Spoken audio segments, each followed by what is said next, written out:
أعوذ بالله من الشيطان الرجيم. بسم الله الرحمن الرحيم. إن الحمد لله نحمده ونستعينه ونستغفره ونعوذ بالله من شرور أنفسنا ومن سيئات أعمالنا.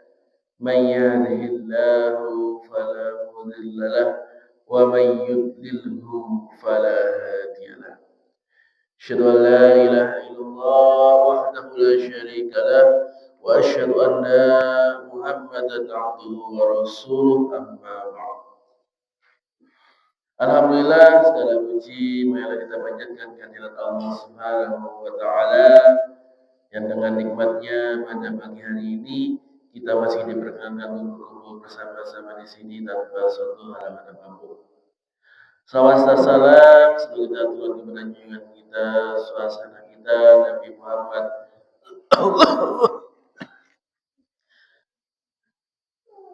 yang kepada seluruh keluarganya, para sahabatnya, para tabiin, para tabiut tabiin, dan semoga kita semua selalu menjadi bagian dari pengikut beliau sampai hari kebangkitan kelak. Jamaah rahimani wa rahimakumullah, wa insyaallah pada kesempatan pagi hari ini kita akan melanjutkan pembahasan dari kitab Adabul Mufrad, masih di bab amalan untuk orang sakit sebagaimana di waktu sehat. Nah, di hadis-hadis terakhir ini sebenarnya pembahasannya lebih ke bagaimana rasa sakit itu, ya, musibah itu bisa menjadi penghapus dosa, menjadi kafarat bagi kita, ya, menjadi penebus kesalahan-kesalahan kita. Dan ini ditekankan kembali di hadis nomor 506 dan nomor 507. Hadis nomor 506 dari Aisyah radhiyallahu anha bahwa Nabi sallallahu alaihi wasallam bersabda, apa yang menimpa seseorang mukmin seperti duri yang menusuknya atau yang lebih dari itu, maka ia akan menjadi penghapus dosa-dosanya. Hadis riwayat Ahmad, derajatnya sahih. Ini dikuatkan di hadis nomor 507. Abu Hurairah radhiyallahu anhu berkata, Rasulullah sallallahu alaihi wasallam bersabda, tidaklah seorang muslim yang tertusuk oleh duri di dunia lalu pasrah kepada Allah kecuali hal itu akan menghapus dosa-dosanya di hari kiamat. Maka jamaah rahimani wa rahimakumullah, dalam dua hadis ini Rasulullah sallallahu alaihi wasallam menjanjikan, ya, pengampunan dosa bagi seluruh kaum mukminin. Ini hadisnya berlaku kepada seluruh mukmin, baik laki-laki maupun perempuan yang sedang terkena musibah, terkena ujian, terkena rasa sakit, walaupun rasa sakitnya itu seperti tertusuk duri. Ya, duri itu kan sakit yang paling kecil, ya. Maka akan menghapuskan dosa. Tentu ada syaratnya. Syaratnya harus bersabar, tidak menggerutu, tidak mencaci, tidak mengeluh. Itu syarat untuk mendapatkan pengampunan. Dan di sini Rasulullah SAW memulai, kenapa kok menyebutkan yang kecil, ya, walaupun terkena duri, ya. Karena di sini Rasulullah menginginkan kepada kita, sekecil apapun rasa sakit kita, ya kita tetap harus bersabar. Karena yang namanya sabar itu harus dilatih. Ya. Karena tidak semua orang bisa langsung dapat musibah langsung bisa sabar, tidak bisa. Harus dilatih dari yang kecil-kecil dulu. Tadi misalnya ketika kesandung, sabar atau tidak? Ketika tadi tertusuk duri, bisa sabar. Kebeler pisau, bisa sabar. Ngantepin kepalanya jaduk kusen lagi masuk, kusennya kerendahan, terus ke jaduk. Itu juga harus bisa sabar. Sabarnya dalam bentuk tidak mengeluh, tidak menggerutu. Karena ketika kita tidak bisa sabar dalam urusan-urusan yang kecil, bagaimana kita bisa sabar ketika mendapatkan musibah yang besar? Kalau nanti kita mau bisa bersabar ketika dapat musibah-musibah yang berat, misalnya kena sakit, ditinggalkan keluarga, hartanya hilang, atau musibah berat yang lain. Kalau kita ingin bisa sabar ketika menghadapi musibah seperti itu, nah itu harus dilatih dilatih dengan bersabar dalam hal-hal yang kecil terlebih dahulu sebagai pembiasa. Dan salah satu cara agar kita sabar adalah dengan menanamkan dalam diri kita bahwa Allah itu tidak akan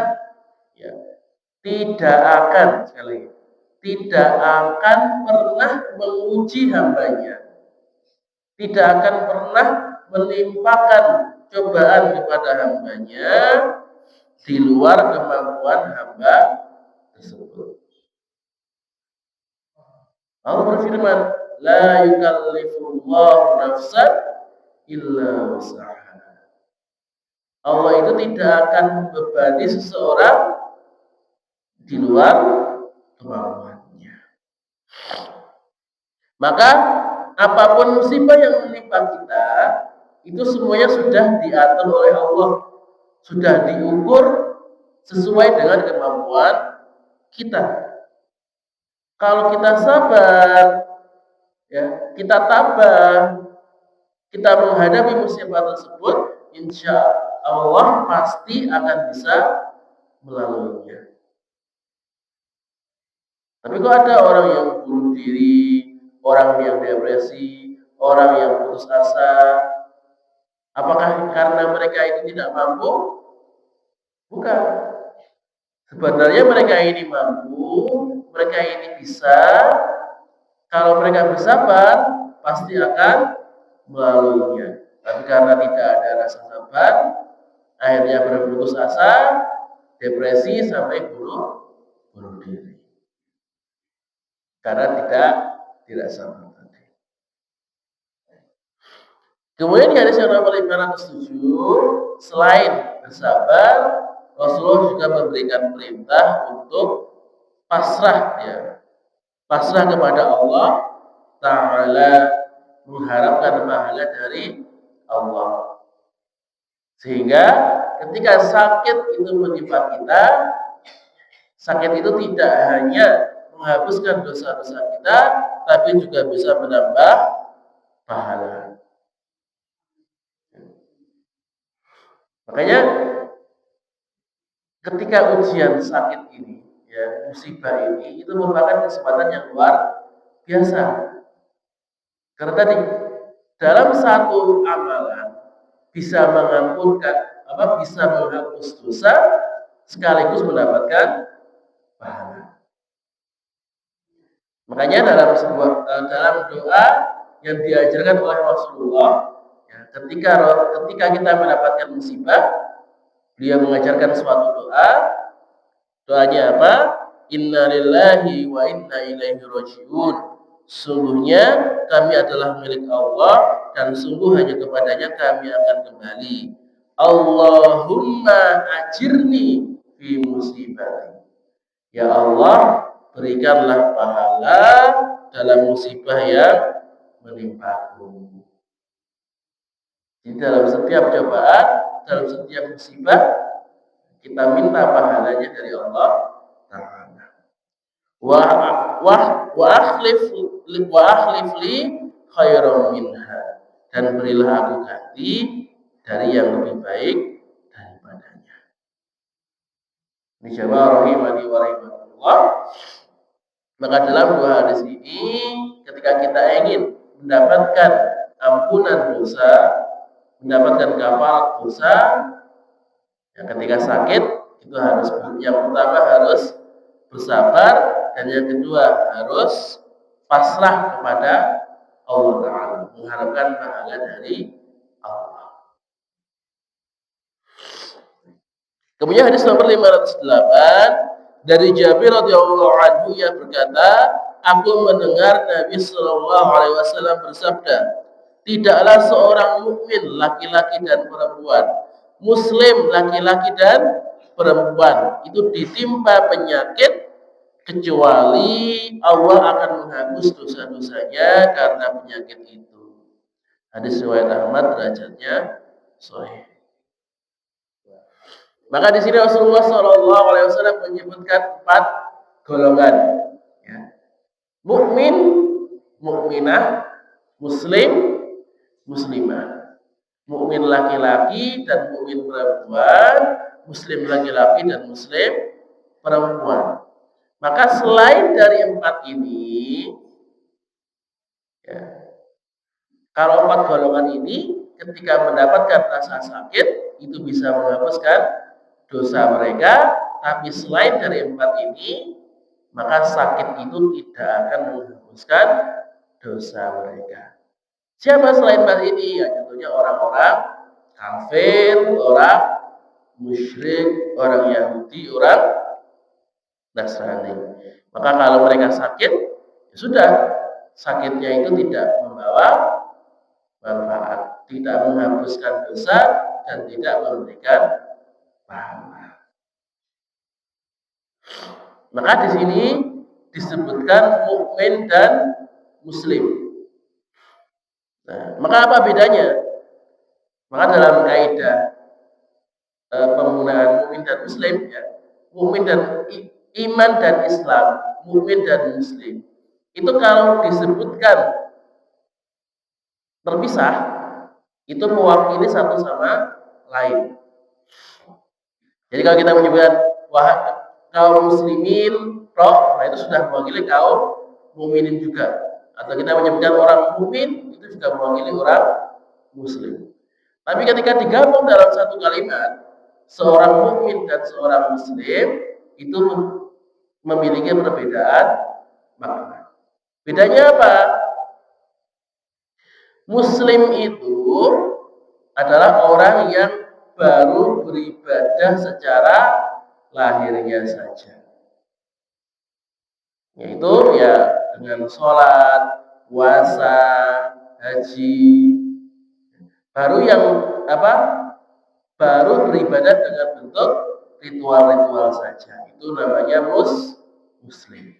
Sedangkan mukmin adalah orang yang beribadah secara lahir, kemudian dibarengi dengan ibadah batin, ibadah hati. Seperti apa? Ya, ibadah dengan bertauhid kepada Allah, dengan cintanya kepada Allah Ta'ala, dengan rasa takutnya kepada Allah. Maka orang mukmin itu derajatnya lebih tinggi daripada orang muslim. Karena kalau orang muslim, orang yang syahadat pasti sudah muslim. Karena kelihatan ya, harus melakukan ibadah-ibadah lahiriahnya saja. Tapi kalau mau jadi mukmin, itu karena harus beribadah dengan hati, itu susah untuk dilihat ibadahnya seperti apa. Dalam dalam ayat Al-Quran Allah berfirman, wa qalatil a'rabu amanna qul bala walakin qalu aslamna. Ya, bahwa orang-orang Badui itu mengatakan kami sudah beriman. Maka katakanlah, sesungguhnya kalian belum beriman, tapi kalian katakanlah kami baru berislam.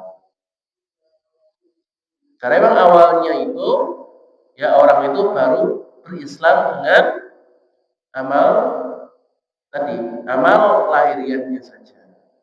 Nah kalau beriman itu belum tentu semua orang bisa beriman dengan sempurna. Karena kan hati itu termasuk yang lebih susah. Kemudian kita masuk kepada bab yang baru, yaitu bab bolehkah orang yang sakit itu mengeluhkan rasa sakitnya. Kita tadi sudah membahas bahwa syarat untuk mendapatkan ampunan dosa adalah dengan bersabar. Dan salah satu ciri orang yang bersabar adalah tidak mengeluh, tidak menggerutu. Maka apakah mengeluhkan rasa sakit itu mutlak tidak boleh? Maka jawabannya adalah tidak. Tergantung dengan niatnya. Kalau niat mengeluh itu baik, maka diperbolehkan. Contohnya apa?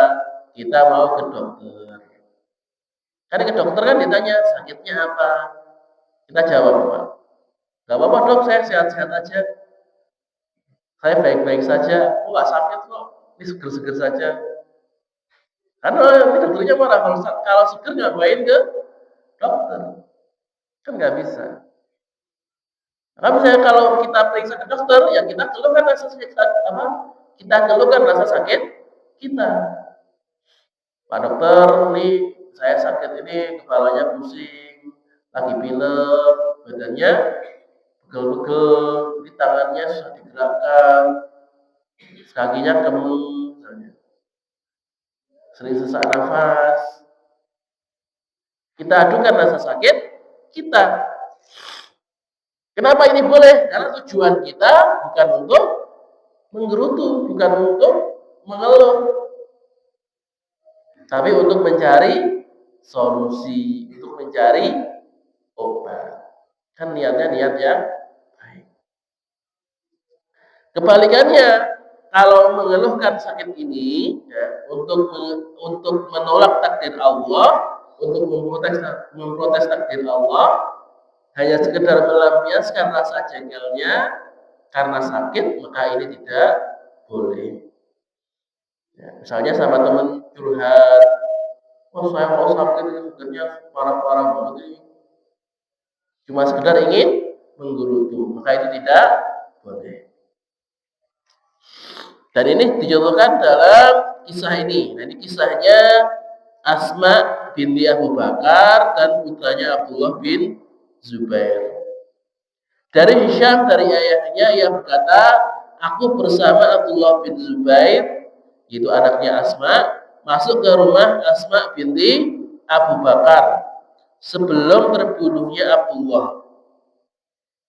Jadi ini ceritanya Abdullah bin Zubair ini sedang berperang dengan Khalifah Umayyah ya. Jadi kan setelah Khulafaur Rasyidin ada kekhalifahan namanya dinasti Umayyah. Nah, Abdullah bin Zubair ini tidak setuju dengan kekuasaan dinasti Umayyah, akhirnya membentuk kekhalifahan sendiri. Nah, akhirnya terjadi perang antara Abdullah bin Zubair dan Abdul Malik bin Marwan.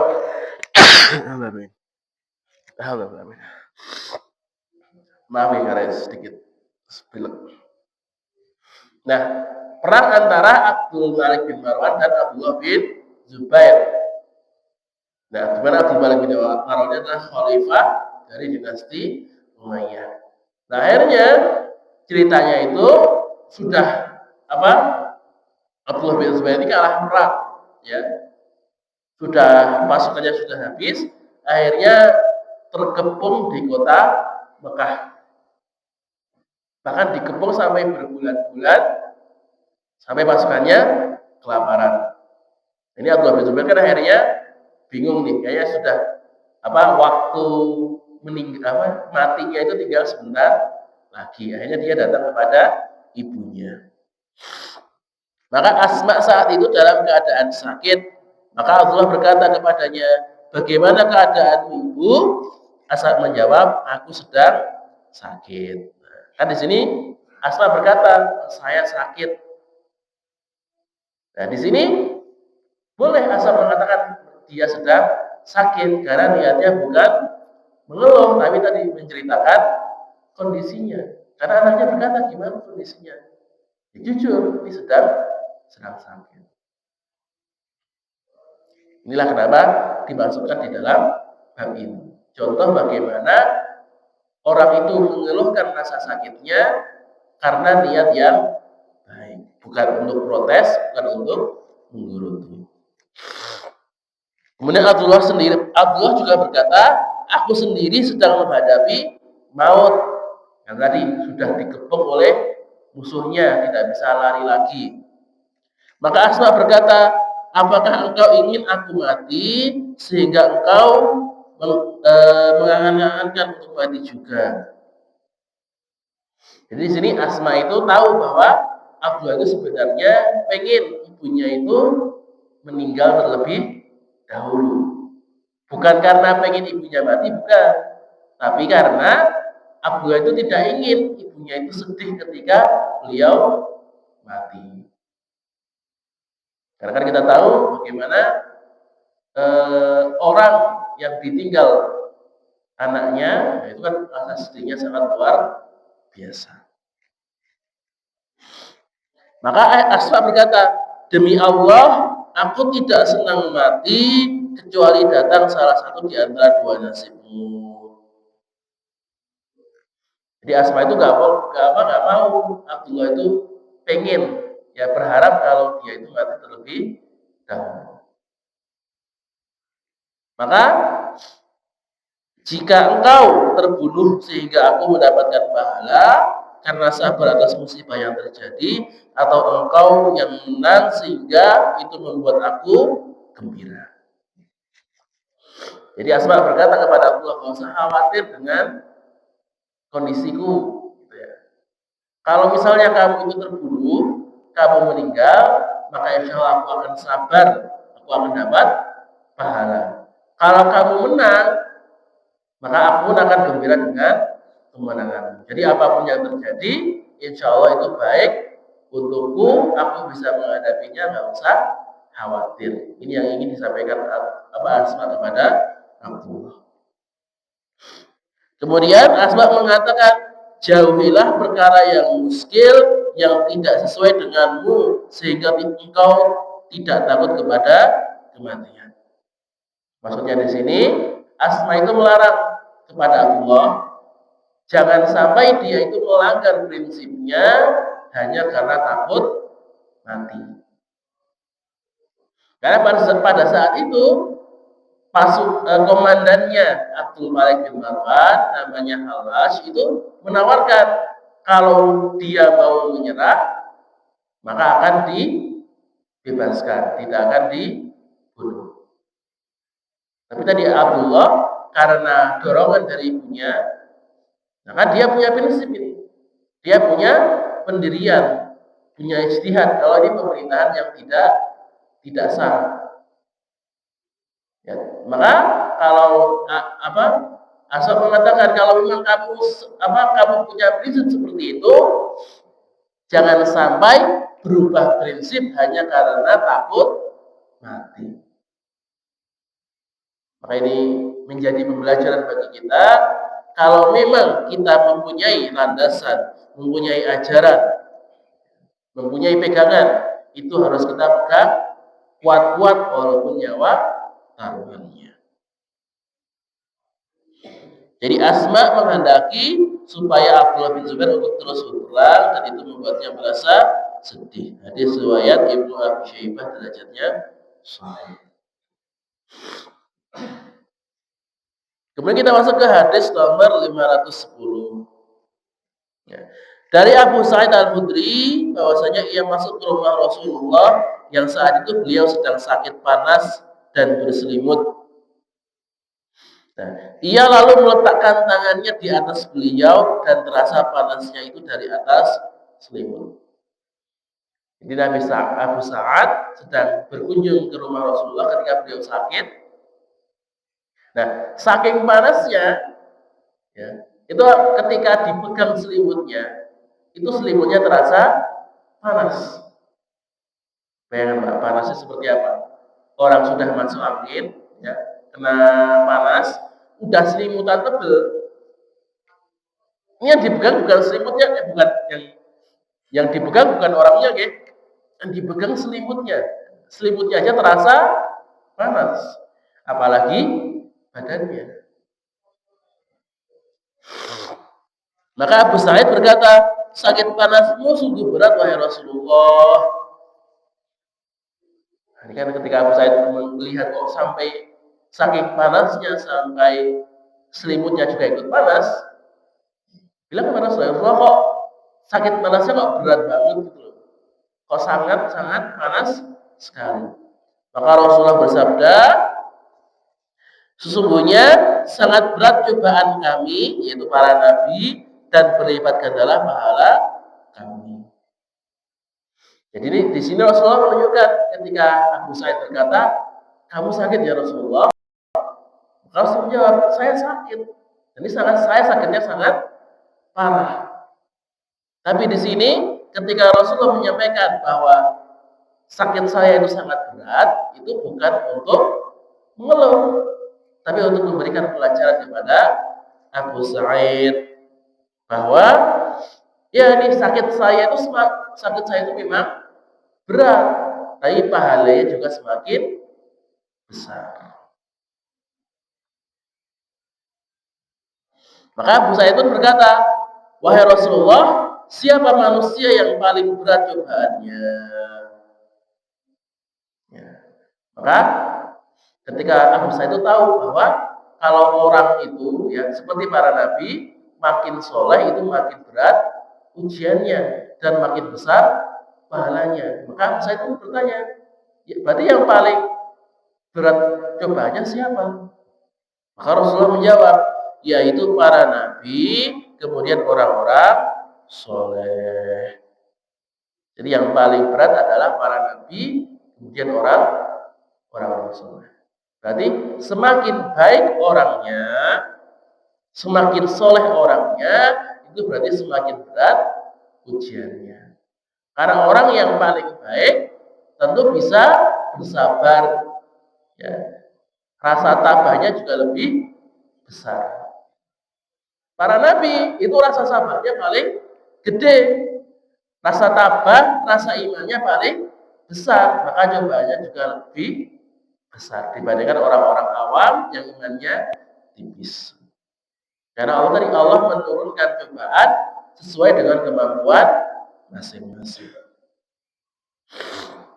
Maka sebagian dari mereka ada yang diuji dengan kefakiran sehingga tidak punya lagi pakaian selain kain yang menutupi auratnya saja. Jadi para nabi itu ada yang diuji dengan miskin, ya, semiskin-miskinnya sampai hanya punya satu pakaian. Jadi hanya punya satu pakaian saja. Jadi kalau misalnya dipakai sampai pagi, dicuci, kemudian dia nggak bisa keluar sampai pakaiannya kering. Bayangkan Pak, kita di sini saja, semiskin-miskinnya orang, ya, sekiri-kirinya orang, bahkan orang yang tinggal di kolong jembatan saja, itu punya pakaian lebih dari dua memang. Ya kagetan pakaiannya cuma nyampe bekas-bekas, tapi kan lebih dari dua. Ini para nabi itu saking miskinnya, saking gak punya apa-apanya, cuma punya satu pakaian. Ada pula yang diuji dengan kutu yang membunuhnya. Diuji dengan kutu, ya parasit, ya serangga, yang saking banyaknya, saking beratnya penyakit sampai penyakit itu bisa membunuhnya. Jadi ujian para nabi itu jauh lebih berat dibandingkan ujian yang menimpa kita. Maka ini menjadi motivasi bagi kita. Kalau mereka saja yang ditimpa ujian sebesar itu mereka bisa bersabar, apalagi kita yang ujiannya jauh lebih ringan. Kan tadi kan contohnya saking miskinnya sampai hanya punya satu baju. Nah kita saja di semiskin-miskinnya kita, ya selapar-laparnya kita, baju kita lebih dari satu. Lebih baik kondisi kita dibandingkan kondisi para nabi. Maka mereka ini, para nabi, lebih gembira diuji dengan cobaan daripada sebagian kalian yang sangat gembira ketika diberi kekayaan.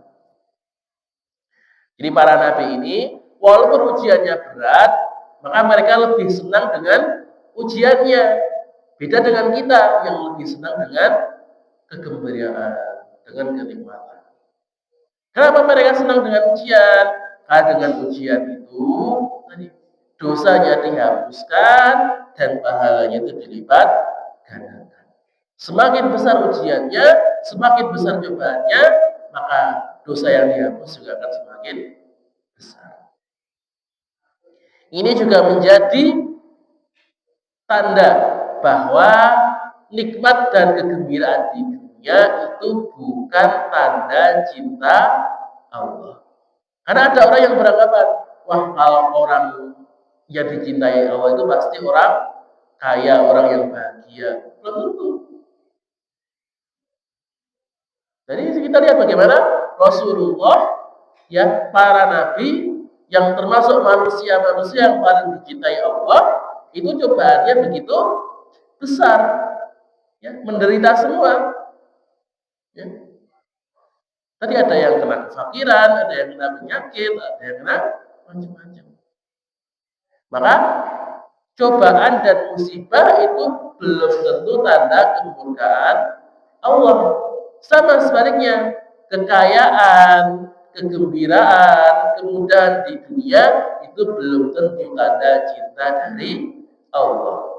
Bisa jadi musibah itu adalah bentuk cinta Allah kepada kita karena Allah ingin menghapus dosa-dosa kita. Tapi sebaliknya, bisa jadi kekayaan, kegembiraan, kenikmatan dunia itu tanda kemurkaan Allah karena Allah ingin melalaikan kita, Allah ingin menyesatkan kita. Bismillahirrahmanirrahim wa rahimakumullah. Selanjutnya kita masuk kepada bab menjenguk orang pingsan. Kenapa kok bab ini dibuat tersendiri? Karena beda dengan menjenguk orang sakit yang lain.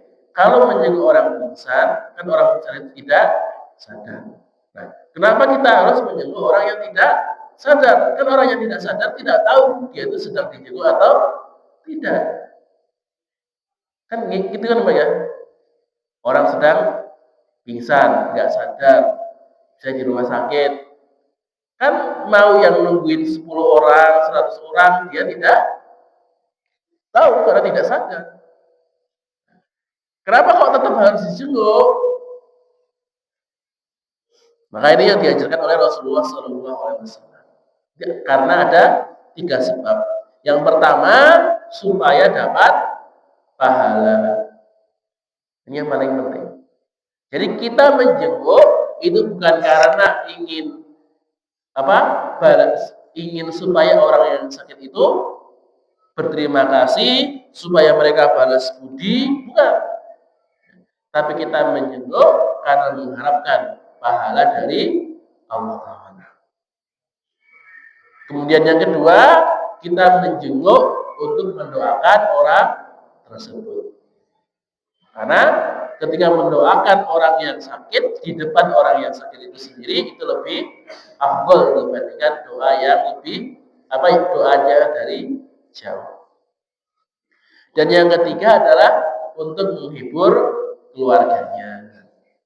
Karena kalau ada orang sakit kok sampai tidak sadar, nanti kan keluarganya sangat sedih, sangat cemas. Nah, kita datang untuk menghibur mereka, mengajak mereka untuk bersabar, untuk pasrah dan tawakal kepada Allah. Jangan sampai mereka itu merasa sedih, merasa putus asa. Jadi dicontohkan Rasulullah SAW dalam hadis nomor 511. Jabir bin Abdullah berkata, aku pernah sakit lalu datang Nabi menjengukku bersama Abu Bakar dengan berjalan kaki. Mereka mendapati aku dalam keadaan tidak sadarkan diri atau pingsan. Jadi Rasulullah itu walaupun Jabir itu pingsan, beliau dan Abu Bakar tetap menjenguknya. Maka beliau berwudu dan menuangkan air wudunya kepadaku, lalu aku sadar dan ternyata Nabi berada di sisiku. Ini salah satu mukjizatnya Rasulullah gitu, bahwa anggota tubuh Rasulullah itu semuanya berkah dan bekasnya juga berkah. Maka para sahabat itu rebutan ya dengan bahkan ludahnya Nabi itu wangi, keringatnya wangi, ya bekas air wudhunya berkah. Makanya para sahabat itu rebutan, ada bekas minum Nabi, bekas wudhunya Nabi itu rebutan karena emang berkah. Tapi perlu diperhatikan, ini hanya khusus untuk Rasulullah. Karena ada orang-orang yang berdalil dengan ini. Wah, kalau kata Rasul kan bekas wudhunya itu berkah, berarti kalau Pak Kiai Habib itu juga berkah. Karena keturunannya Rasulullah. Nah, ini pemahaman yang keliru. Karena yang seperti ini hanya khusus untuk Rasulullah. Dalilnya apa? Dalilnya adalah para sahabat itu memang berebut dengan bekasnya Nabi, tapi tidak pernah mencari bekasnya sahabat yang lain. Tidak pernah mencari bekasnya Fatimah. Karena beliau anak Nabi juga. Bekasnya Hasan dan Husain atau bekasnya Abu Bakar itu tidak pernah dicari-cari. Maka menunjukkan bahwa yang berkahnya bekas wudu itu hanya khusus untuk Rasulullah saja. Tidak untuk apa? Tidak untuk orang yang lainnya. Kemudian Jabir setelah bangun, maka beliau berkata, wahai Rasulullah, apa yang harus aku lakukan dengan hartaku? Berilah keputusan hukum dalam masalah hartaku. Jadi Jabir bin Abdullah ini khawatir. Ini saya sakitnya itu sudah parah. Ini gimana harta saya? Cara mewariskannya, cara mewasiatkannya, cara membaginya kepada anak-anak saya itu bagaimana? Nah, ini menunjukkan bahwa mencerminkan setiap sahabat ya, sebelum memutuskan sesuatu itu selalu berkonsultasi kepada Rasulullah, yang dilakukan itu sesuai syariat atau tidak. Jadi beliau mencontohkan kepada kita, apapun yang kita lakukan dalam masalah muamalah terutama, nah, apapun keputusan yang kita ambil, sebelum kita melangkah, pastikan dulu langkah kita itu sesuai dengan ajaran Islam. Ya, sebelum kita misalnya mau jual beli, mau jual kebun, mau jual hasil panen, kita pastikan dulu ini cara jualnya yang benar bagaimana. Ya, jualnya itu termasuk penjualan yang dilarang atau tidak. Contohnya kan misalnya ngijon kan haram ya, tidak boleh karena termasuk jual beli horor, jual beli yang tidak jelas. Maka perlu kita pastikan yang kita lakukan, muamalah yang kita lakukan itu sesuai dengan syariat.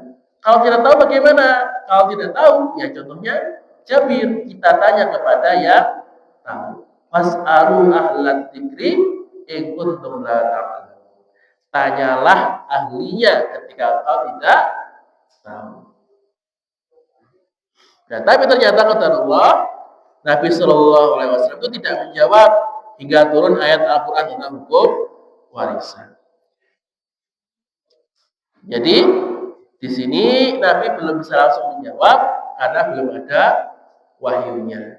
Sampai akhirnya turun surat tentang waris, yaitu surat An-Nisa ayat 11 Ya, yusikumullahu fi auladikum lidzakari mithlu hadzal unsayain dan seterusnya, dan ayat 176. Yastaftunak, terus apa itu saya lupa. Baru di sini disampaikan ayat-ayat tentang ahli waris. Kemudian kita masuk kepada bab yang terakhir, yaitu bab menjenguk anak kecil yang sakit. Nah, sama seperti orang yang pingsan ini. Ketika kita menjenguk anak kecil, apalagi anak kecilnya masih bayi, kan nggak tahu juga ya Bang ya. Anak bayi kan tidak tahu siapa yang menjenguknya, siapa yang menggendongnya, siapa yang merawatnya, kan belum paham. Maka tadi kita menjenguk bukan karena ingin dapat terima kasih, tapi tadi ingin mendapatkan pahala, ingin mendoakan mereka, dan untuk menghibur keluarganya.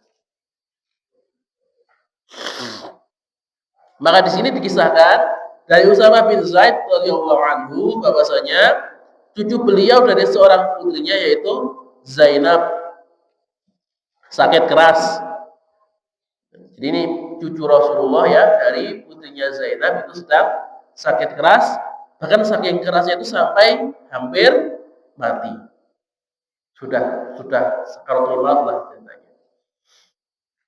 Maka Zainab itu mengutus seorang kepada Nabi untuk mengabarkan bahwa cucunya sedang sakit sangat keras. Maka Nabi Rasulullah itu tidak langsung datang. Beliau mengatakan kepada utusannya Zainab itu, pulanglah, kemudian sampaikan kepada Zainab, sesungguhnya milik Allah apa yang dia ambil, dan miliknya pada apa yang dia beri. Setiap sesuatu telah ditentukan ajalnya di sisinya, maka suruh ia bersabar dan mengharapkan pahala darinya. Tadi Rasulullah menyampaikan bahwa semua ini sejatinya adalah milik Allah, dan Allah itu bisa mengambil miliknya itu kapan saja. Jadi kita ini sejatinya cuma dititipi.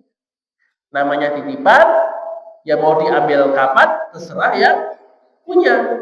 Nggak bisa kita, Mas, bulan saja, sehari lagi, seminggu lagi, sebulan lagi, tidak bisa. Kapanpun pemiliknya mau ambil, ya akan diambil. Dan setiap sesuatu itu ada ajalnya. Jadi segala di dunia ini ada masa expirednya, ya, ada masa habis berlakunya. Apapun itu, rumah itu ada waktu hancurnya, pohon ada waktu layunya, kendaraan ada waktu rusaknya, besi ada waktu berkaratnya. Kita juga sama, manusia ada waktu meninggalnya. Maka Rasulullah menyuruh kepada Zainab, bersabarlah, ya, bersabar dan mengharapkan pahala dari Allah. Kemudian orang yang diutus itu lalu kembali kepada Zainab dan mengabarkan apa yang telah dikatakan kepada Nabi. Maka Zainab pun mengutusnya kepada Nabi dan memberikan bayinya itu kepada Nabi setelah beliau datang. Jadi karena Zainab itu pengen Rasulullah ini kok, supaya Rasulullah itu juga ikut mendoakan gitu ya. Akhirnya karena Rasulullah nggak mau datang sama Zainab, coba bayinya dibawa saja kepada Rasulullah. Nah, Rasulullah saat itu berdiri di tengah para sahabatnya, di antaranya terdapat Sa'ad bin Ubadah. Nabi lalu mengambil anak itu dan meletakkan di dadanya. Dan pada dada bayi itu terdengar suara gemeretak seperti gemeretak gigi. Jadi bayi itu saking sakitnya, ya saking nafasnya sudah menggeh-menggeh bahasanya ya. Jadi dadanya itu sampai seperti berbunyi gitu ya. Kan kalau orang sudah sesek itu kan ada bunyi suaranya, kan nafasnya itu seperti berbunyi, seperti bunyi gigi. Gitu. Gitu. Nah, Nabi itu melihat kondisi bayi tersebut, akhirnya berlinang air mata. Maka saat kemudian berkata, wahai Rasulullah, kenapa engkau menangis padahal engkau seorang Rasulullah? Ini mungkin pemahamannya saat itu, karena Rasulullah itu kan manusia yang dimuliakan, pemimpin yang tinggi. Kan berarti kan sosok yang berwibawa. Berarti kan orang yang berwibawa itu nggak boleh nangis. Laki-laki, katanya laki-laki sejati itu nggak boleh nangis, nggak boleh sedih. Terus kenapa kok engkau sedih? Kan kata saya kan sedih itu tanda kelemahan. Maka Nabi menjawab, aku menangis karena kasih sayangku kepadanya. Jadi Rasulullah itu menjawab, air mata itu bukan tanda kelemahan. Tangis ini adalah bentuk kasih sayang. Dan kasih sayang ini penting. Kenapa? Karena Allah tidak memberi kasih sayangnya kecuali kepada orang-orang yang memiliki kasih sayang. Hadis riwayat Bukhari dan Muslim. Rasulullah bersabda, "Man la yarham la yurham." Siapa yang tidak sayang, yang tidak menyayangi orang lain, maka tidak akan disayang oleh Allah Ta'ala. Allah akan menurunkan rahmat dan kasih sayangnya kepada orang-orang yang mempunyai rasa kasih sayang kepada sesamanya. Maka di sini juga menjadi dalil bahwa kita boleh menangis, kita boleh sedih ketika mendapatkan musibah. Islam tidak melarang kita sedih. Islam tidak mengharamkan kita untuk menangis. Yang dilarang apa? Yang dilarang adalah meratap menangis secara berlebih-lebihan, sedih secara berlebih-lebihan. Itu yang dilarang dan dilaknat oleh Rasulullah. Kenapa?